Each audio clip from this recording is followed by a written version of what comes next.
In October 2016, journalist Ed O was traveling from Canada to North Dakota to cover the protests at Standing Rock.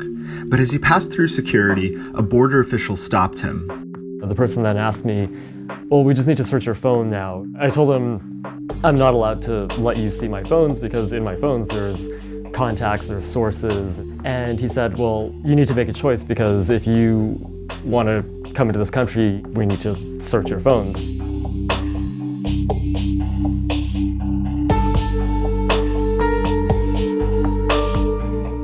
I kept on telling them, look, you cannot search my phones. I'm not going to give you my passwords because if I do, I will jeopardize the safety and security of all my sources.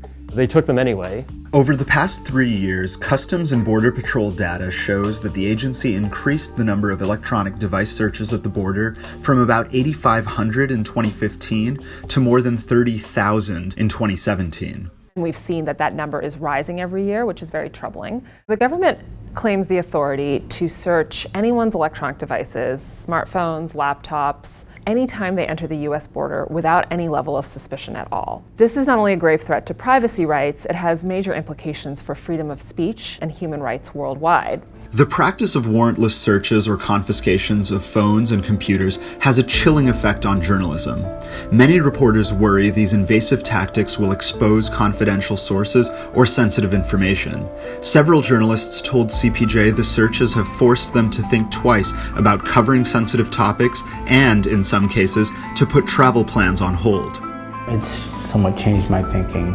International travel, international reporting it's something that I think twice now.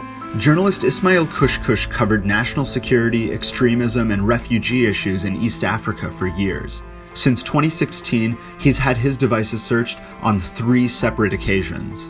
My electronic devices were taken, my laptop, 2 cell phones, and my notebook. And I was questioned about what I was reporting on. I was asked to open my devices and provide my social media addresses, my email address.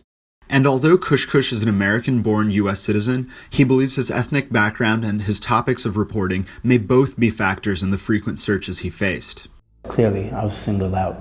It was clear that there was a pattern that I was specifically being targeted and questioned about my whereabouts. According to the ACLU, Muslims and individuals of Middle Eastern or South Asian descent are more likely to face increased scrutiny at the border.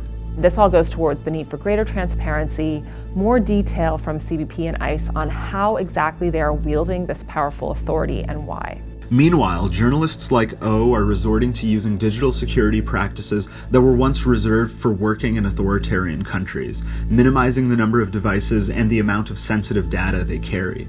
I made a note to myself never to have anything personal on me, never have a journal, never have anything that could be searched for exactly this reason. And although authorities claim they have the power to conduct these searches at the border, their legal footing is still being debated in the courts. Within the US, a warrant is required to search an electronic device. The Supreme Court said that searching someone's cell phone is not the same as searching their pockets for a weapon, for example. You need a warrant to conduct a cell phone search because the data on there is quantitatively and qualitatively different than anything else a person might be carrying. And it would be a huge invasion of privacy for a police officer to be able to access all of that information simply because they had arrested somebody. If other countries look to what the United States government does and also require unlimited ability to access digital data when people travel, that's going to affect human rights worldwide. What we don't want to see is a world in which the conditions of travel require turning over your entire digital history to a government agent, whether it's the United States government or another government. For O, the border searches led to the realization that he can't leave his concerns about digital security behind him simply because he's on his way into the United States. It was really shocking, actually. I'm pretty used to things like this because I've worked in the Middle East for a long time. But here I am in pre-clearance going to the US, and I then felt like there was nowhere safe in the world anymore.